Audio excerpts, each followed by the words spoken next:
I told my mother-in-law, who tried to use my bank book without permission. "I will give you that bank book, so please feel free to use it." My husband and mother-in-law, who took it at face value, would experience hell. My name is Violet. I am a 30-year-old employee at a company. I live with my husband Joe, whom I married 2 years ago. My husband is a kind and nice man, but he's under the influence of his nearby living mother-in-law, who often causes trouble. My mother-in-law lives alone in her parents-in-law's house. She comes to our house every day to take care of my husband, and my husband relies on her for everything. My mother-in-law also takes care of my husband's laundry, and she cooks meals for both her husband and herself, and they enjoy eating together. However, my mother-in-law never stays overnight at our house. Whenever my husband is at home, his mother-in-law is also there. In this situation, instead of feeling like I'm married to my husband, I feel like I'm witnessing the close relationship between my husband and his parents. Before getting married, my husband, who had always said, "I won't live with my mother-in-law," but his mother has been coming over almost every day. Frustrated, I vented my dissatisfaction to my husband. "You said we wouldn't live with your mother, but this is practically the same as cohabitating." In response to these words, my husband looked surprised and replied, "Why are you so angry? We're not living together just because we're under the same roof." It was futile to say anything to my husband, who considered sharing the same roof and sleeping under it as living together. My mother-in-law doesn't openly bully me, but she constantly uses things in our house and eats them without permission, which is frustrating. She cooks meals for my husband, so I can tolerate her using ingredients for that purpose, but it's a problem when she takes leftover ingredients to her parents' house. She takes all the ingredients from the refrigerator, even the newly bought rice, carrying them all in bags to her parents' house. Since I bought those ingredients with my own money, I ask her to return them, but says, "Oh, these are the things you bought for Joe, right? Since I'm the one cooking anyway, it's fine for me to take them to my house." She said it as if it were obvious. I was disgusted and replied firmly, "Well, what am I supposed to eat then?" With a smirk, my mother-in-law laughed and said, "Oh, that's right. Do you also need to eat, don't you?" Her intentionally contrived expression made me furious. I was also angry with my mother-in-law, but I became even more dissatisfied with my husband, who always takes her side.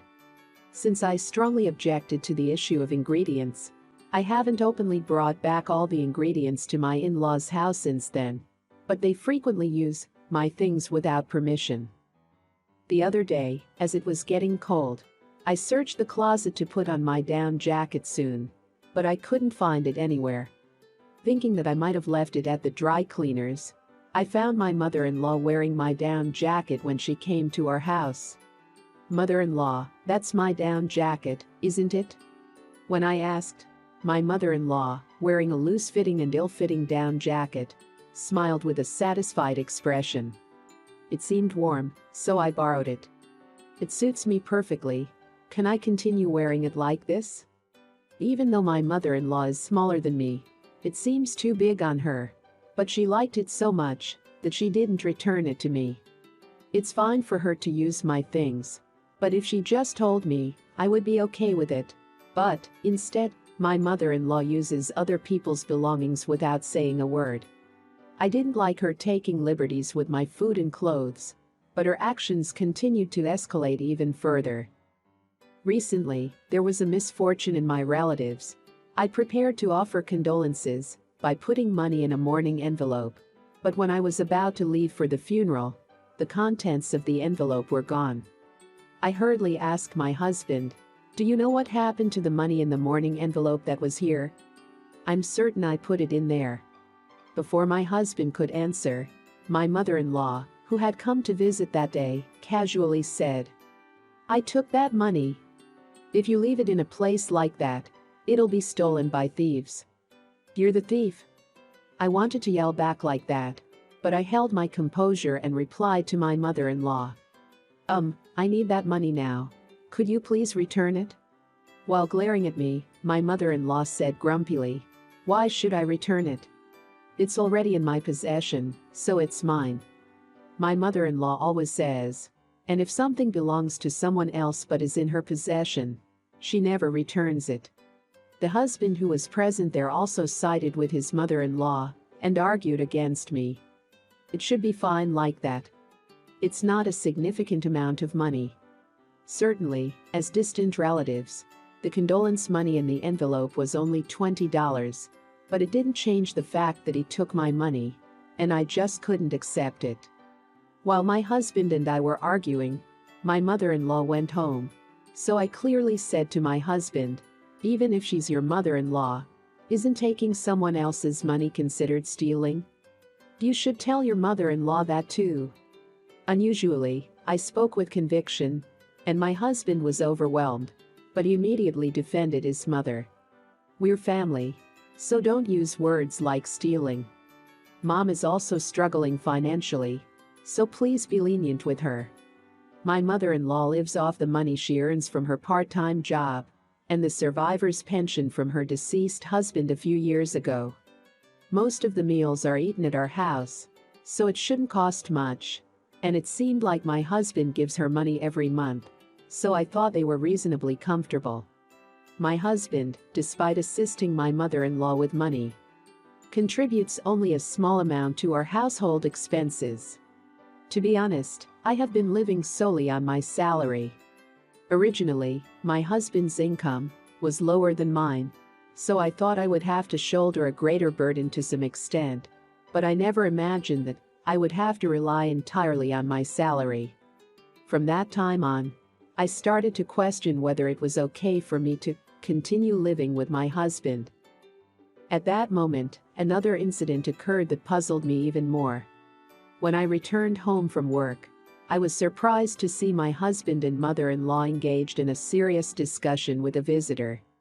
Observing their serious faces as they listened attentively to a man in a suit explaining something, I had an uneasy feeling for some reason. Since we had never had such visitors before, I became anxious, suspecting that the two of them were plotting something improper. After the visitor left, I cautiously asked my husband about it, filled with fear. "Who is that person right now?" They were speaking with serious expressions. What were they talking about?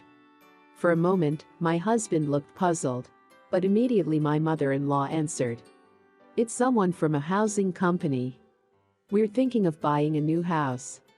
To my mother-in-law, who suddenly mentioned buying a house, I asked in return, "Are you going to rebuild your childhood home? Since my in-laws' house is quite old, it might be a good idea to rebuild it, but I wanted to know where the money would come from." Considering how my mother-in-law is the type to steal condolence money I had prepared, it seemed unlikely that she had any funds for rebuilding a house. However, my mother-in-law said something unexpected. "That house is a rental.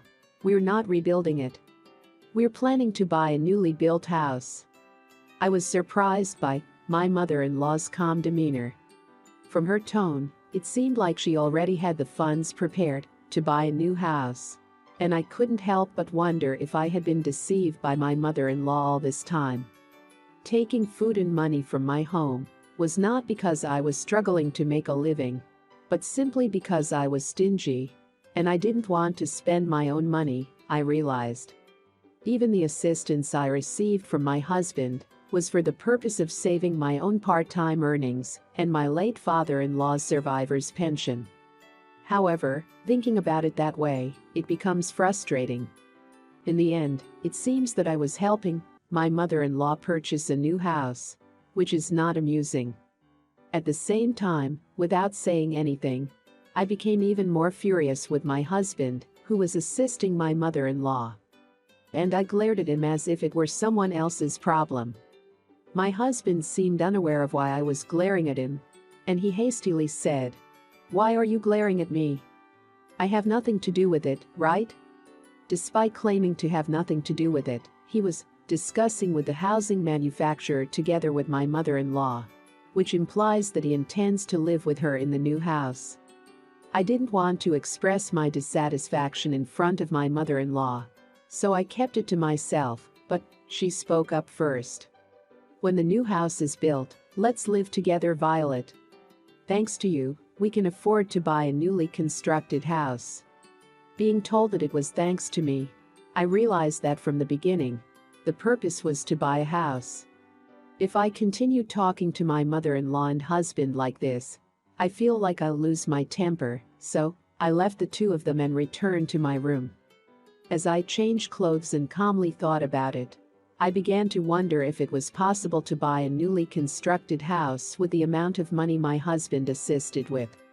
After all, he only assists about $1,000 per month, and my mother-in-law's part-time job pays only a few $100s per month. It's possible that my father-in-law left behind a considerable inheritance, but he passed away before I got married, so it's unclear how much the inheritance he left. From observing my mother-in-law's lifestyle, it doesn't seem like there's a significant amount left, but considering my stingy mother-in-law, she might have been hiding it from me. Moreover, for me, the prospect of living with my mother-in-law in a newly built house was a major issue, more so than the source of money. Even in the current situation, it's already close to the limit, and if we live together, it seems like she would use all my belongings, and I wouldn't have to bear any living expenses.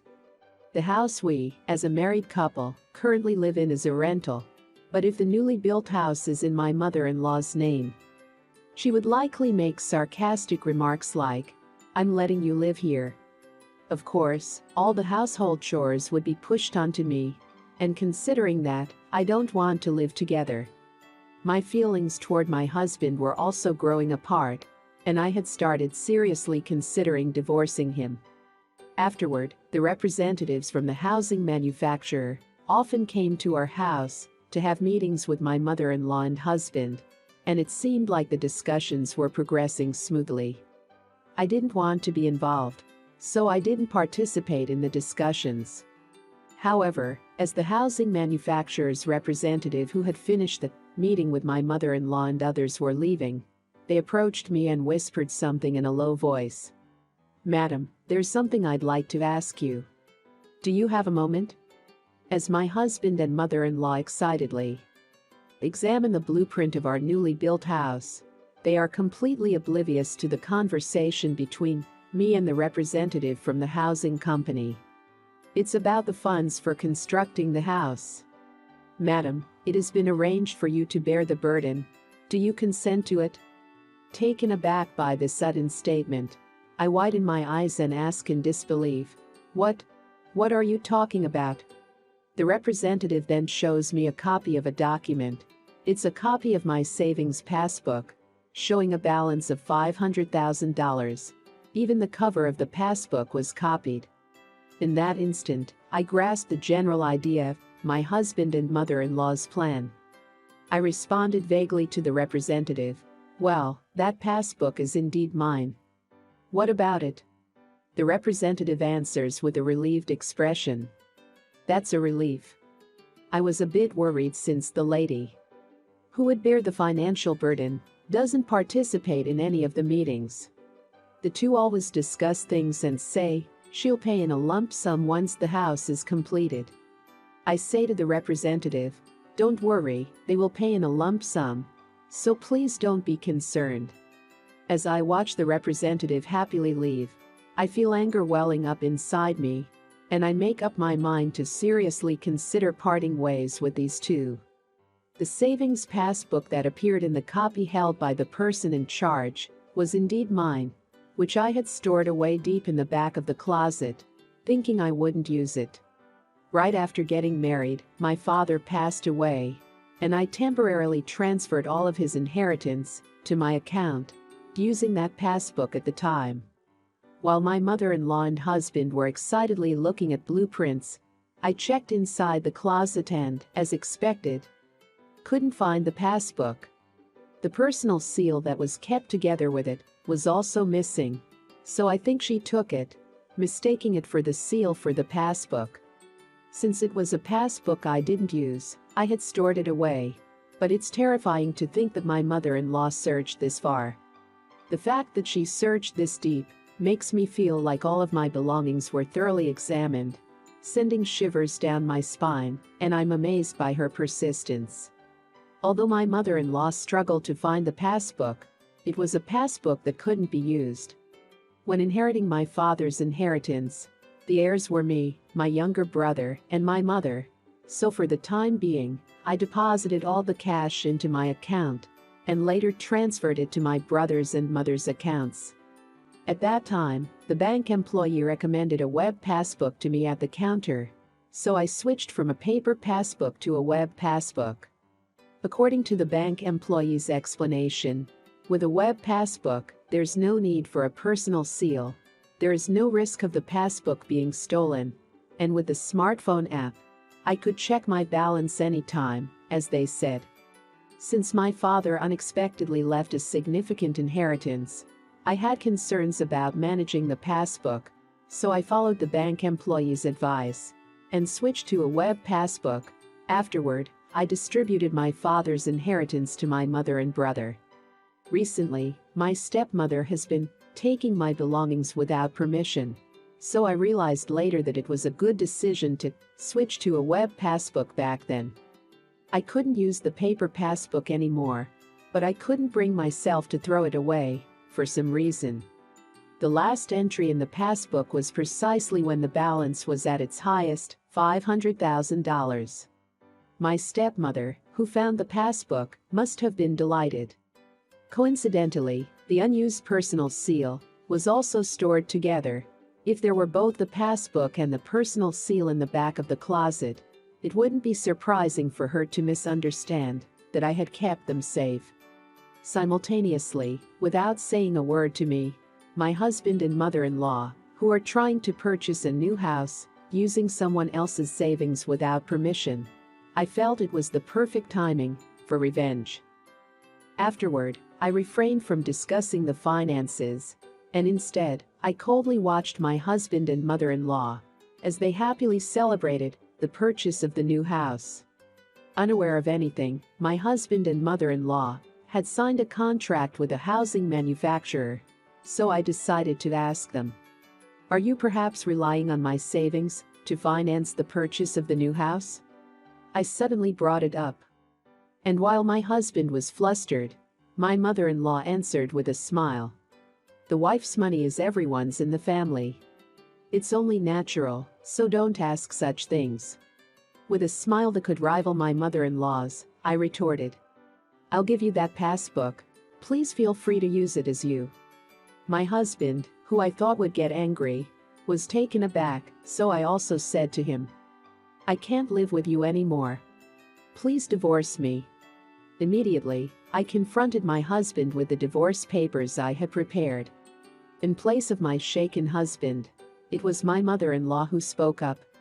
"Just because we're getting divorced doesn't mean I'll return that bank book. I told you I wouldn't give it back, and now it's too late," she said with a malicious expression. Ignoring my mother-in-law's spiteful glare, I had my husband sign the divorce papers, and I left the house with the papers and the packed belongings I had prepared. Returning to my parents' home, I explained the whole situation to my mother and brother. As expected, they were both angry, but for me, I was looking forward to what would happen between my husband and mother-in-law from now on. Despite signing a contract to purchase a new house, thinking they had $500,000, in reality, they only had an unusable bank book and couldn't withdraw a single cent. I wonder how they'll manage future payments. About half a year after the divorce, I received a panicked phone call from my ex-husband. "Violet, I can't use that bank book anymore for some reason. And it seems like the seal is different too. What's going on?" Suppressing my laughter, I calmly pretended and replied, "Well, that paper bank book, I switched to an online bank account, so it's no longer usable. Besides, there are only about $100,000 left in that account. Why would I let you, my ex-husband, use it?"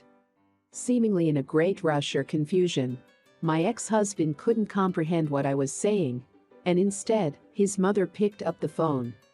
"We have to pay for the new house. Bring the money quickly."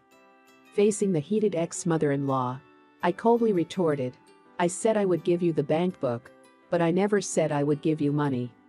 Why should I have to bring the money?"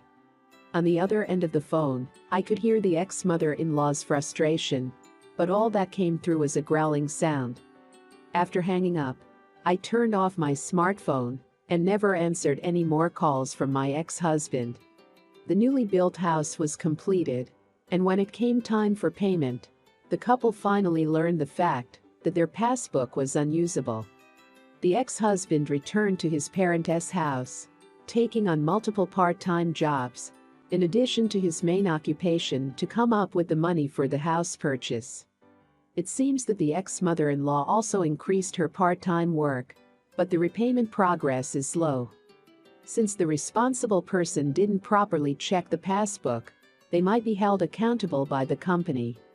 To make matters worse, the ex-husband's part-time jobs were exposed, and it seems he lost his job as well.